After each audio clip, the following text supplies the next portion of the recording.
If you're going to set a price cap on a thing that could go for 5 or 10x the price, then the market forces are going to be moving against you in an incredibly powerful way. If you want to try and do it, you could try and do it, but whew, you're going to be fighting against a lot there. Back in 1999, when I bought this CD, it cost $16. That's $31 in today's money. 15 songs for $31. Selling these tapes before that, record before that, is how artists used to make money. 15 cents of every dollar spent on an album went straight to the artist. Then it broke hard and fast. Napster is now in the top 50 list of most visited sites on the web. AC/DC is finally coming to iTunes. Starting today, Spotify launches in the US. Fans loved it. Most albums didn't have 10 good songs. Streaming solved that problem, guaranteeing that the streaming genie was not going to go back in the bottle and sending artists scrambling to figure out how to capture more of the money they felt they deserved. The answer turned out to be concerts. The whole point of going on tour used to be about promoting a new album, not about making money from ticket sales, which is why the cost of a concert ticket has gone up by 175%, while the cost to you, dear music lover, to listen to as much music as you want in a year has gone down to $130, putting artists, especially the big artists like Taylor Swift, at Wait, what were those prices for? which is why the cost of a concert ticket has gone up by 175%, while the cost to you, dear music lover, to listen to as much music as you want in a year has gone down to $130. Is that like the yearly subscription for Spotify or something? Putting artists. I need help with this topic. What are the for and against arguments for allowing or disallowing scalping? I'm trying to think how much I want to suffer right now. I need to learn to draw these better. I have to learn to draw these. It's like the most basic fundamental graph of all of econ, and it explains like so much. There's really no excuse. If I talk about economics so much, I should be able to have this. Okay. This is our golden guide to all things in economics. Okay. We worship the lines, all right? This is our cross, okay? This is the equivalent of our crucifix, okay, but for econ. The y-axis is your price, and the x-axis is your quantity, okay? D, this line, represents the demand, and then S represents the supply or suppliers, demanders and suppliers, okay? It looks weird, but it's very intuitive when you understand what it is, okay? So if the price of a given thing is incredibly high, let's say a car, $1 million car, the demand, the quantity demanded is going to be very, very, very low, all right? As the price decreases, as the price goes down, the quantity demanded increases, right? So if I sold you a car for $1 million, look, not many people are going to want that $1 million car. If I sold you a car for $1, everybody's going to want this car. But why can't I buy cars for $1? Well, suppliers don't want to make cars for $1, right? If there is a $1 car, there's going to be barely any supply. Maybe one person would make a car for $1. No one gives a fuck. However, if the price for a car was $1 million, they want to make 1 million cars, but they don't have the buyers for it. So what happens is there is a supply and demand equilibrium. There's a market equilibrium here where the quantity supplied at a given cost and the demand supplied at a given cost are the same. They reach equilibrium. And there's our market equilibrium. There are other ways to kind of talk about this as well. You've got like suppliers will supply things up to where the marginal cost of production equals the marginal cost of goods, but we don't need to worry about that shit. That's all factored into the holy lines, okay? When you set things like price controls, meaning so a natural market will, and I'm using natural with a little bit of freedom here, because what is a natural market, right? The natural market will arrive here on its own, will reach market equilibrium on its own, definitionally. That's what equilibrium is, without external forces. If you set a price control, then things happen, okay? So let's say, for instance, that the price organically wants to be here. We'll say for tickets, okay? However, let's say that the market would settle on a very high price for tickets. They're a very low item and they're very high in demand, right? They're low quantity, high demand, right? A lot of people want to buy this, right? So let's say that I want to say, well, I think that this price is way too high, okay? So I want to lower the price. Okay, well, if we lower the price, right? What happens? If I lower the price, say to here, okay, the demand is going to increase dramatically, right?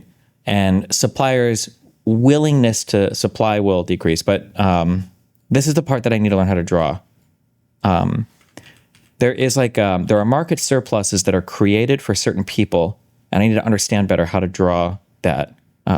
So let me think about this for a second, okay? I can explain it. I just don't know how it shows up in the graph. But basically, when a price ceiling is set, there is a market surplus that is going to the demander, to the consumer. I'm just trying to think of what that looks like. So price would go down, right? Price goes down. This is the price one. Somebody give me a link with the surplus and all that, and then I can look at it and understand it. What one do you want? Oh my God, look at all the lines. Oh my God, look at all the lines. Which one has like price controls? Draw a horizontal line where the horizontal line intercrosses the supply and demand. Oh my God. Okay, never mind. Chat is going to go there. Okay. So let's lower the price artificially. If we lower the price artificially with like a Ticketmaster or something, right? We say, okay, we're going to make these prices lower. Okay. If the price goes lower, do I have to draw the one down here? Then what's happening? The supplier, how do you measure like surplus to the supplier? No, the demander. Wouldn't it be this here? Is the difference between like this box or no? You know what? I don't care. Well, when we do macroecon, at someday we'll do this. I don't care. Basically, what happens is when you set a price control, what you're saying is, wait, timestamp. Okay, one link. If this doesn't explain it, then fuck you. Oh, We wait. can easily show that price ceilings create shortages using our standard demand and supply framework. Whoa! The lines. We'll use the price of gasoline as an example because governments often have imposed a maximum price on gasoline. Now, ordinarily, we would know that the market equilibrium would be found where the quantity demanded is equal to the quantity supplied. But suppose that the government imposes a maximum price which is below the market equilibrium. So this is a controlled price, a maximum price above which it is illegal to buy or sell this good. What we want to do now is simply read off the diagram Wow, the Dr. Vice, thanks for 5 gifted YouTube memberships. what happens. So at the controlled price, we can read that the quantity demanded, given by the demand curve, is here. At the controlled price, the quantity supplied is given by the supply curve and is read here. Notice that at the controlled price, the quantity demanded exceeds the quantity supplied, and that's the shortage. Now, ordinarily, if the quantity demanded exceeded the quantity supplied, buyers want more of this good than they're able to get at the current price. Ordinarily, the buyers would compete to push the price up, and the price would increase to the market price, and we would get the usual equilibrium. In this case, however, it's illegal to push the price up. So as a result, the quantity demanded exceeds the quantity supplied, and we get this shortage which doesn't go away. The shortage is defined simply as the amount by which the quantity demanded exceeds the quantity supplied at the controlled price. Let's give some examples. When goods are in shortage, that is when the quantity demanded exceeds... Okay, I'm too lazy to go through all the graphs on this. But basically what will happen is since you're creating, well, it's a little bit weird with concert tickets because I'm going to say you're creating an artificial scarcity, but there actually are limited numbers of tickets. Like there's only so many seats that you can put bodies in. So there is kind of a real scarcity, but market forces would technically dictate prices appropriately anyway. But basically what happens is tickets on Ticketmaster will go on sale and prices are set below what people would ordinarily pay for them, probably significantly below what people would pay for them. Now, the rationale for this is it's not fair that tickets are listed so expensively. It's not fair that that these are, out of range for whatever, an average concert goer. So Ticketmaster will set a price control or people basically asking for price control saying, well, just list the tickets at a certain price, at a low price that we can afford. Now, when that happens, right, what's going on, whether or not you agree or disagree with the ethicalness of this or anything else, what's happening is there's a signal that's going to the market saying, okay, well, there's a whole bunch of people out here that would be willing to spend way more money on these tickets than what they're being listed for. So what you could do is you could buy it and you could resell it in order to capitalize off the difference in what the market equilibrium price would be versus what the artificial price is. And this is where scalpers come in. When people are upset about scalpers, arguably divorcing all morality and ethics from it, the reason why scalpers can make money is because the original price is not set near the appropriate price or near the market equilibrium price. Right? If tickets were listed for instance, let's go the other way. Let's say tickets are listed for $10 million a piece.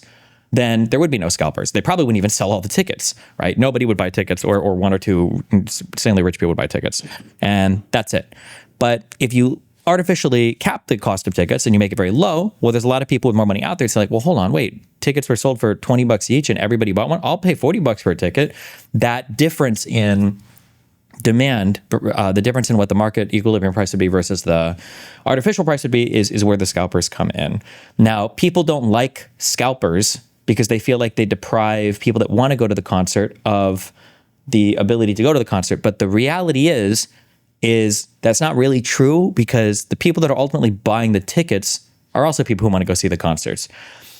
Like rent control, these types of price controls benefit one party and they hurt another party, but they appear to benefit a different party and they appear to hurt another party. So the appearance of things like price controls, the appearance of things like rent control and things like low costs or low prices on Ticketmasters, it appears to favor people who don't have enough money to buy the tickets that they would originally be listed for.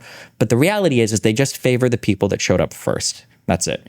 For rent control, when somebody says, well, who does rent control benefit? People say, oh, poor renters again. No, that's bullshit. Rent control doesn't favor poor, rich, whatever. Rent control favors who's already there. That's it.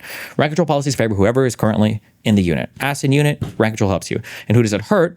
Well, it's hard to see who's hurt by price control sometimes because they're definitionally no longer a part of the market, right? When you set a rent control, you're hurting people, for instance, that might want to move into the apartment, but now they can't because the other person's not going to move out because he's got a sick rent controlled apartment and you don't ever see that person. It's like, so the harm is basically invisible. So when prices are set artificially low on concert tickets, and then let's say there are no scalpers, you might have like 1,000 people that buy concert tickets and it might seem cool, but there's a bunch of other people that would have bought it that now can't because people who were not willing to pay as much as they would are now, buying the tickets first. And then, yeah. So this is, so scalpers basically just exist to profit off of a poorly set price control, I would say, or rather a poorly set price, basically. Ugh, okay. Where else would concert tickets be listed if not for Ticketmaster? Most bands only link them to Ticketmaster, so just pay for convenience fees. Well, the problem, we're not talking about whether or not Ticketmaster is good or bad. People are really mad about scalpers.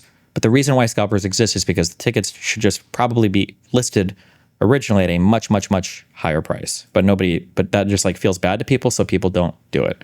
Like another thing, also keep in mind that you have economics, but you also have like behavioral stuff. I don't know if I would call it behavioral economics, but you've got other market factors as well. So for instance, when a console comes out, the first run of that console should probably be like 3x the price of what the console will originally sell for. Because when the first run is usually limited in supply and people are like scrounging to get a console. However, if a PS5 gets listed for $1,500, consumers might feel a certain type of way about that and say, well, f Sony, f these greedy f this is bullshit. And then they might not want to buy the second run. Maybe. Now, that's to be determined. I don't know if that's true or not, because it seems like the GPU market is never hurt by exorbitantly listed GPU costs or cards. So, Especially the big artists like Taylor Swift at odds with the company that sells tickets to their concerts, Ticketmaster.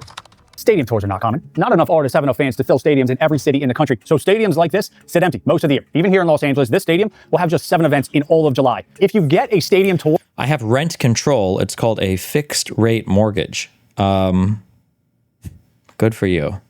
That's definitely the same thing.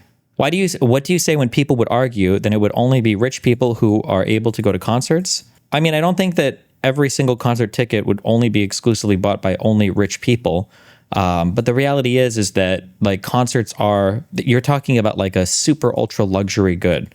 Like a concert is like you're seeing, depending, like for a lot of people who are talking about like world famous musicians, like if you want to go see Ariana or Justin Bieber or give me what's more like age appropriate stuff. I don't know who's popular right now. Whoever the fucking Lil Gup rapper is, these are luxury goods, right? You're going to see a real live concert. The tickets are probably going to be decently pricey. But I mean, it doesn't mean that they have to be listed for $1 million each, but they're probably going to be decently pricey. I mean, it is what it is. Yeah. Sabrina Carpenter. There you go. Or you've made it in the music world. Ed Sheeran did 260 shows in 2019 for his Divide tour. That was the previous highest grossing tour of all time until Taylor Swift. Welcome to the Eras Tour. You're talking about two completely different markets when you're comparing concert ticket prices to scalper prices. No, I don't think so. I think you're oversimplifying. It could also be that the tickets are listed at an appropriate price and scalpers just got there first and now they have the supply, so they set the price. No. You can run this out as many times as you want, but ultimately it's going to end in the same thing, which is that no, the price initially was probably just set way too low. The only way that if a scalper can buy something and relist it for 2x the price, or 3x or 4x or 5x the price, concerts are not an inelastic good. Nobody's dying if they don't go to a concert. All right. It's not like concerts it's an incredibly elastic good. If people are willing to pay 2x, 3x, 4x the price of a ticket, then the original ticket was probably listed far too low. Welcome to the Eras Tour. The Eras Tour spread 152 shows over 2 years, having not toured in over. Why don't sellers make purchase limits? I mean, I think they try to, but at the end of the day, it's going to be basically impossible. I'm sure there are a ton of sophisticated bots and that can buy up like mass bulk tickets with multiple accounts and everything, right? 5 years. Destiny, you don't think so because you don't know what you're talking about. That's called a monopoly. So a monopoly still has to obey basic market forces unless you have a monopoly on an inelastic good or a good with really low elasticity, right?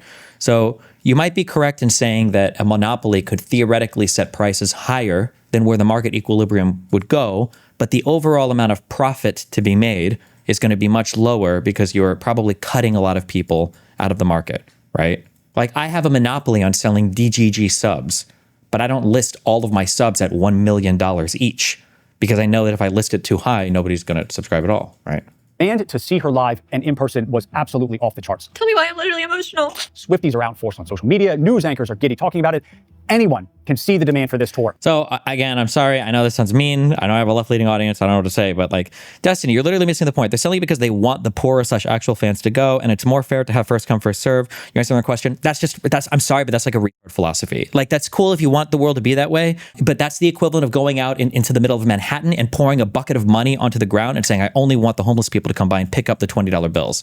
Like it's just not possible to do that in this environment. Like you have to, I'm sorry, like there's just no way to do that. I don't know what else to say about that. 5 years, demand to see her live and in person was absolutely off the charts. Tell me why I'm literally emotional. Swifties are out in force on social media. News anchors are giddy talking about it.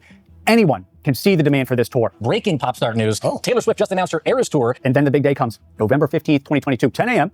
Every ticket for every stop on the tour goes on sale at the same time. Am I good? Price order. Go. Oh my God, I'm going. That much demand, only 152 shows. Swift hasn't toured in 5 years, and it all melts down into chaos. Billions of Taylor Swift fans left frustrated and disappointed after waiting hours in an online queue to get tickets just to come up empty-handed. The website is crashing. 13 billion requests hit Ticketmaster servers over the course of a few hours. The line has stopped moving. The website fully crashed. I waited in line for like 6 hours. There are only 8 billion people on the planet. People are waiting in digital ticket queue lines for hours. As they wait, tickets are already popping up on resale sites like StubHub. 5,000 a ticket, 30,000 a ticket. Swift cannot do anything but watch. She wants to blame Ticketmaster. So let's say the price is listed at $1 million. A hedge fund comes in and buys them all and lists at $2 million, and only princes and stars go. You keep your argument? Well, if there are such a limited number of seats that there are enough like multi-millionaire people buying those tickets and they can still sell them all out, then yes, the original price was probably too low from a pure like market analysis perspective. Blame Ticketmaster, who is partially at fault, but ultimately one choice by Swift guaranteed this was going to be exactly how it all unfolded. That two very different groups of people with two very different goals would be smashing the refresh button as hard and as fast as they could. Group one, the fans, some get tickets, but most are a mixture of sad and rage as they try incessantly but fail to get tickets. Group two, the people that buy and resell tickets for a living, they've never had a day like this before, ever. Saying it's their Super Bowl diminishes it. It's bigger than the World Cup. There really isn't a good comparison. Limited tickets to the most in-demand artist ever. And these tickets had one very special feature. And so, ladies and gentlemen, we move to the Leonardo da Vinci, the Salvator Mundi. Previous in the collections of 3 Kings of England at 90 million. Many places still.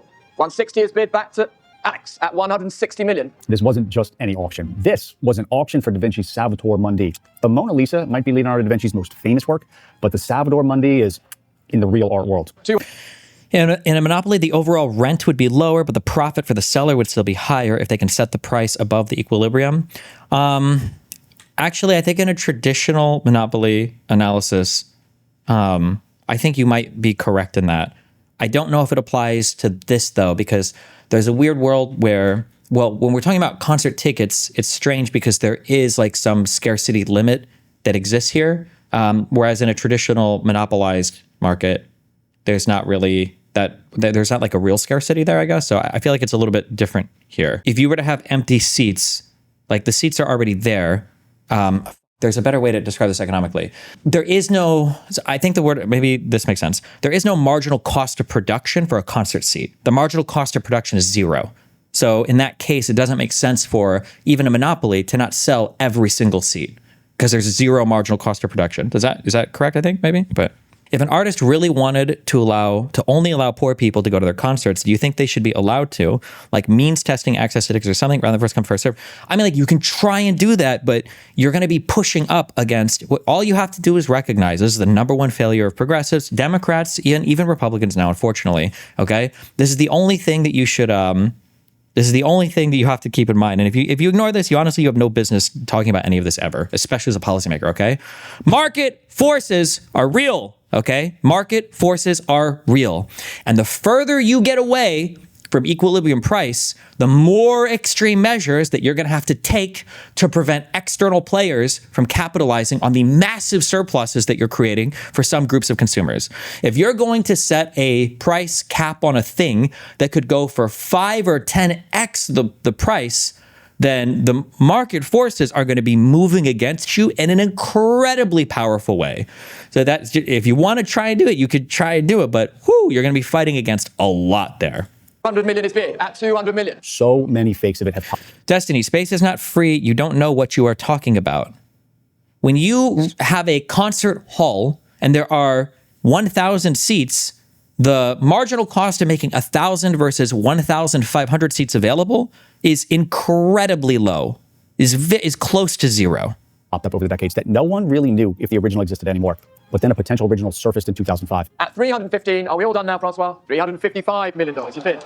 Is exactly what Taylor Swift did not want her fans to have to do. Now, most people aren't that into fine art, myself included for the most part, but every now and again, there are moments in worlds you're not attached to that you can just respect. You get the gravity of the moment, even if you don't care about the subject. This was it for the art world. The auction room was packed. It was almost a holy experience for the people running the auction that day. Selling here at Christie's, $400 million is the bid, and the piece is sold. There would be no auction for her tickets. Effectively, she was implementing price controls. Her tickets were not to be sold for more than $449. The best seats in the stadium, that was the ceiling. The worst seats, priced at $49. This is part of Swift's image, how protective of her fans she is. She wanted to make sure that anyone who wanted to go to one of her shows would be able to. Can you imagine floor seats to Taylor Swift for $450? No, neither can anyone else. As nice and accommodating as that idea is, it even reduced the amount of money Swift would make from the tour. It's just not how the world works. Everyone instantly understood the real value of a floor ticket was in the thousands of dollars, especially the people that make a living buying and reselling tickets, the scalpers. As soon as it was known that Swift was going to disregard the advice of Ticketmaster to not do an auction, what they call dynamic pricing, and lock the price of tickets during the sale, the potential profit for securing one ticket became immediately apparent. About 15% of all tickets to a stadium show are premium. So for the Eras Tour, it's roughly 10,000 premium seats per show. These are the $450 tickets. When we add up all the shows, all the premium seats, there were about 1.5 million premium tickets being sold for $400. Scarcity is more fair, dictated by first come, first serve than class. Why is it? Why is that? There's no perfect solution, but what you're suggesting is that human beings are nothing more than market forces. I'm sorry. Actually, you're absolutely right. And I think that it's actually so insane that there's not a reliable way to get tickets to Sabrina Carpenter. And I feel like I'm living in a fucking North Korean hell camp because it's hard to get tickets to Sabrina Carpenter. And it's just unreal, the oppression that we have to live under. I agree. $450. That's $675 million worth of tickets. But what do we know now? I mean, everyone knew this at the time, too. It's why Swift capped the price of tickets. The average resale price of floor seat tickets was close to $4,000. Some went over $10,000, which means those 1.5 million tickets were really worth somewhere between $3 and $5 billion. And that's just for the premium seats. That's how much potential profit was on the table. Get a ticket, and you could 10x your money. No questions asked. All you had to do was get a ticket in the regular sale. All right, let's buy some tickets. Philadelphia Eagles are playing the Raiders in December. It's in Philly. It'd be better if it were in Vegas, but you gotta do what you gotta do. This is the event we are going to. There are not many tickets. All right, we're sitting in the end zone. So be it. Everyone have a good look at my credit card details. All right, that took about 3 minutes when I followed the rules. I did the captures, didn't use automated software, didn't refresh the page a lot, didn't access more than 1,000 pages of the site. These rules are straight from Ticketmaster's lawsuit against Prestige Entertainment, the most notorious ticket scalper in the US. They're known to be able to buy hundreds of tickets a second using. I understand Destiny's point, but in my heart, I would have crashed out if I couldn't get that Tyler the Creator concert ticket, LeMayo. Yeah, but you say that because you're one of the people that was lucky enough to refresh the page and get one. If you missed getting one, and you saw a whole bunch of people who were willing to pay significantly less than you get one, you'd probably crash out because you'd be like, why can't these poors get the fuck out of my concert? Okay. I was willing to work a double to fucking get this ticket, and these motherfuckers, ate them up. I mean, like, again, you don't see you never see the hurt crowd by price controls because they basically don't participate in the market when they're unable, when they get cut out because somebody else got there first. Bots. Prestige and all its bots do not follow these rules. There was Hamilton the musical in 2017. They acquired 40% of all the Hamilton tickets. What would you suggest if you were an artist who felt badly about market rates for their tickets? Perhaps sell at market and lottery a percentage after, or donate all sales above? Why would you feel bad about it? You're a super high in demand. Like, these are luxury items. Again, these are like luxury items. Why would you feel bad? If you truly, really feel, horrible, then don't stop touring and just play like 10 shows in the same fucking city if you really want to do that. I mean, tickets that were available when the show first went to Broadway. They got the majority of tickets to the 2015 Pacquiao-Mayweather fight. The majority. 50% of them. If you read through the case, which the two companies settled, it says 10 unnamed people created thousands of verified accounts and purchased 300,000 tickets in 2 years. Here's how they do it. First, the actual bots. Bots are just code, a file or files of code that are written specifically to interact with the ticketing website and trick it into thinking whatever the bot is doing is something a normal human being on a computer would do. That's all a bot is, code. To get tickets, you need at least 4 different types of bots. One to create accounts, one to scan ticketing sites for ticket availability or presale codes, one to interact with ticketing queues. This is where bots find the most resistance. They have to be on their most human behavior here, and then one to do the checkout process. But then here is the hard and very interesting part. Ticketmaster can tell where the actual physical location of request to its website is coming from. If it sees that it's coming from some data center, it's going to block it because it wants real people, not random servers, to be buying tickets. And real people don't make requests from data centers. That's one of the big things that will trigger one of these. So scalpers have to make it appear to Ticketmaster that the requests from their bots are coming from a phone or computer inside a house that someone actually lives in. Luckily for you, aspiring ticket scalper, you can buy access to the internet routers that are actually in 150 million real houses that have real, normal, everyday people living inside. Your bot's running in the cloud or on a bot farm somewhere will first send their request to this company, Bright Data. Bright Data will then forward it to one of 150 million houses. The house will then send the request on to Ticketmaster. Ticketmaster sees it as a house and lets the request in. Now, I know what you're thinking. How do they have 150 million houses? You're not going to believe.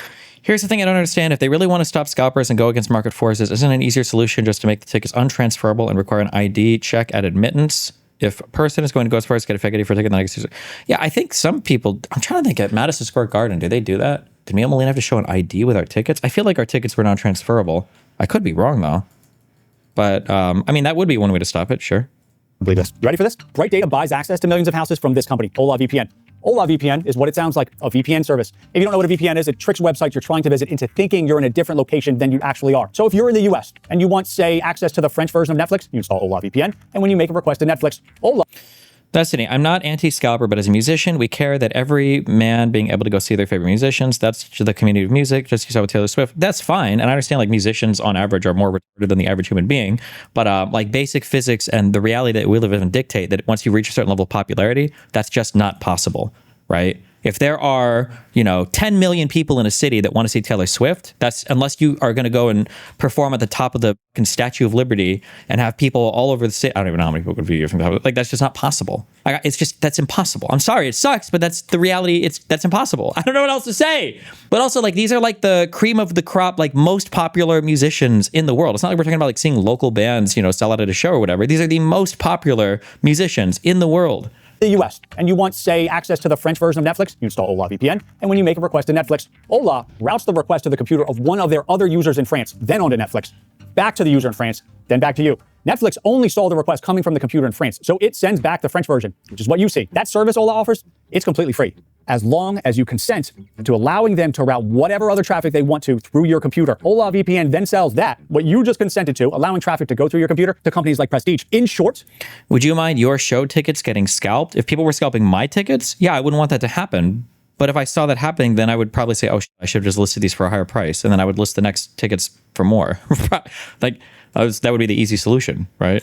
The computers and phones of the people who have chosen to use the free version of Ola VPN are sending the requests of Prestige to Ticketmaster. Hundreds of millions of people use the free version. And frankly, ethics aside, it's actually quite impressive. It is a very clever business model by Ola VPN. At minimum, the world of bots and scalping is a gray area. Exploiting loopholes and price controls exacerbate that. They make it worthwhile to find those loopholes for those that are willing to flirt with the law. The bigger the prize is made either by limiting supply or limiting price, the bigger an underground operation will grow to serve it. This is the world of cartels. Nowhere is it more apparent. Drugs are the most obvious and easy example. It is $1 trillion per year business globally. Because a ban on something, drugs, it's a price control. Pinning the cost to obtain them at an extremely high price, jail time. New York City rent controls are another. Cap the price someone can charge in rent, and they'll find ways around it. They'll cut maintenance to a bare minimum. They'll charge massive upfront security deposits. Builders will stop building apartments in rent-controlled areas because they can make more profit in areas. What if DGers couldn't even attend your show anymore because you've had to raise the price to stop scalpers? That doesn't make sense. Why would scalpers be buying tickets at costs that they couldn't sell them back to people for? That's not scalping. That would just be people... Isn't there a name for that where you like buy up seats and then leave it empty for a thing? Like what? That isn't... That are not rent controlled. And renters that managed to secure a rent controlled apartment will figure out how to sublet it at whatever the actual market rate is. Nixon put a price cap on gas in the 1970s during the Middle East oil embargo. What happened? Huge lines at gas stations that gave people reason to go out and steal gas and sell it on an underground market. And refineries had no incentive to produce more gas. If their costs went up but they couldn't raise prices, why make more gas? Play the clip. The basic rule on incentives is you get what you reward for. So if you have a dumb incentive system, you get dumb outcomes. Now, of course, plenty of things shouldn't be for sale, but it can give us an idea of what's going to happen if you put an artificial price cap on something. At SoFi Stadium in Los Angeles during the tour, there was so much demand, she ended up adding a sixth night. The seats up here during the original ticket sale sold for about $100. Seats in this area went for $250, and the seats down on the floor, $450. But what do we know now? The prices Taylor set were nowhere near the price millions of people were willing to pay. That ticket up there resold for $1,160. Right here went for $2,400, and the floor, $4,650. If you add up how much all the original tickets for the Eras Tour sold for, and then compare it against how much the ones resold on sites like StubHub went for, over $1 billion in profit was made just by buying tickets at the artificially low price Taylor set and then relisting them. It would not have mattered if the tickets were sold through Ticketmaster, Amazon, a crypto market, or some new startup. Capping the initial sales price put way too much profit incentive on the table. Ticketmaster suggested this to Swift to use what they called dynamic pricing, let the price rise and fall with demand for tickets during the initial sale. If they did that, scalpers and their bots wouldn't be able to make as much profit because that is exactly what the scalpers do. Buy the tickets at the original price and then list them on sites like StubHub where the price of them is allowed to rise with demand. A second alternative would have been to disable the resale of tickets. It would be anti-fans or people buying from the scalpers for the sake of the clout of seeing you. It's a hypothetical really, but it's a parallel to how Taylor feels when her fans go, okay, let's say that there's a city with 10 million people that want to see you. And let's say that there is a stadium that has 50,000 seats. What do? Tell me how you make this fair. Go ahead. Like there's nothing you can do. There's way more people than there are seats. Like it's just like there's nothing you can do. There's just no way to make this work. ID shown at the gate has matched the one that originally bought the ticket. A third alternative would have been to only allow resale on Ticketmaster's marketplace. But artists don't want to give Ticketmaster more power. The Department of Justice wants the courts to break up Live Nation, the parent company of Ticketmaster. That merger was illegal. It should have been blocked by the government. Live Nation Ticketmaster is an example of a very traditional monopoly. Is that true, though? Politicians would say anything that might get Swift fans on their side. But really, will it be forced to split? Is it a monopoly? According to the official complaint from the U.S. Department of Justice, Live Nation Ticketmaster has engaged in anti-competitive conduct to cement their dominance of the live concert market. Now, there are two businesses inside Live Nation. The concert venue segment, this is the Live Nation brand, which owns or controls about 300 concert venues across North America, including well-known brands like the Fillmore and House of Blues. And then Ticketmaster, which handles the actual selling of tickets for these venues, as well as thousands of others and many other types of events that aren't live concerts, making this a very narrow definition of the market Ticketmaster operates in. Because when you consider all live events, concerts, sports, theater, there are many competitors. SeatGeek won the ticketing business of the Dallas Cowboys and a few other pro teams. It also powers ticketing for Broadway shows and a bunch of festivals. AEG, TicketScripto.com Arena in LA and O2 in London. And then when you open up and you look at all artist tours, not just major stadium tours, the scope of dominance in the concert business shrinks again. There are over 2,500 music venues in the US. Live Nation only controls about 300. Now, they are some of the nicest venues, but maybe, and most importantly of all, the concert business, the Live Nation brand, in its history, has never turned a profit, ever. It loses money year after year. Only the ticketing business, Ticketmaster, makes money. If Ticketmaster wasn't there and wasn't able to throw cash to Live Nation, almost certainly some of the dozens of festivals they run would stop running, like so many other festivals that have been canceled over the years. Do you not agree that it feels more fair first come at least for the vast majority of humans? No.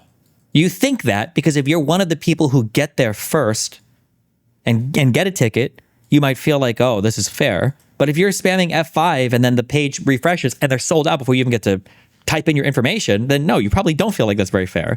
Again, the winners in a price control system are incredibly visible, but all the losers are very invisible. So, I mean, the venues that many people like, Fillmore and House of Blues, often get very high reviews, 4.5 stars or higher. They may very well be worse fun. They used to be. Concerts, festivals, and artist promotion are an extremely hard business. They're capital intensive, littered with decades of bankruptcies and ownership changes prior to Live Nation and Ticketmaster. At minimum, prices on the concert side would have to go up. So the outrage at Ticketmaster, predictable. People hate airlines too. Something bad happens to a person's experience, flights delayed, can't buy tickets to go to the concert, and social media lights up with outrage. It is a pattern that continuously pops up and will continue to pop up for consumer-facing, high-profile businesses, even if they're not huge, or making... Well, I mean, thanks for the 5 gift subs and kick chat. Much money. But really, the rub between artists and Ticketmaster is the money.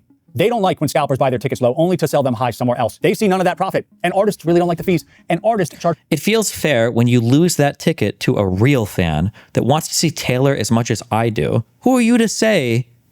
Who are you to say who wants to see them more?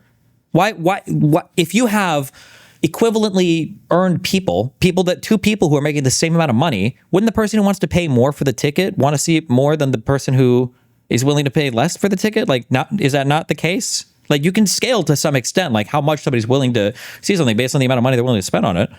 Charging $100 for a ticket to their show sees the actual checkout price is $135. The artist knows that hurts demand for their tickets, just like free shipping incentivizes you to buy something. But if they lowered the price of the ticket to $65 to make the checkout price $100, they lose out on $35 per ticket. Concerts are now their livelihood, and Ticketmaster sits in the middle and collects a fee for their service, a fee that could, in theory, go into the pocket of the artist. Ticketmaster has just become the new record company. Artists and No, the person who pays more just has the ability to, not the want. Okay, so I know that all of you guys, okay, as your upper middle class / lower class rich people, okay, like to pretend that every single person in the United States is like actually this $24,000 a year earning, absolutely impoverished motherfucker who can't afford any type of luxury or fun, entertaining good in their life, okay? And the only people that pay more for things are the people that are born in billionaire families, all right, who are willing to spend so much money because their Baroness, Uncle Baroness, or oil wealthy family Rothschilds have the money. But believe it or not, even in working class communities, sometimes there are people who would be willing to pay a little bit more for something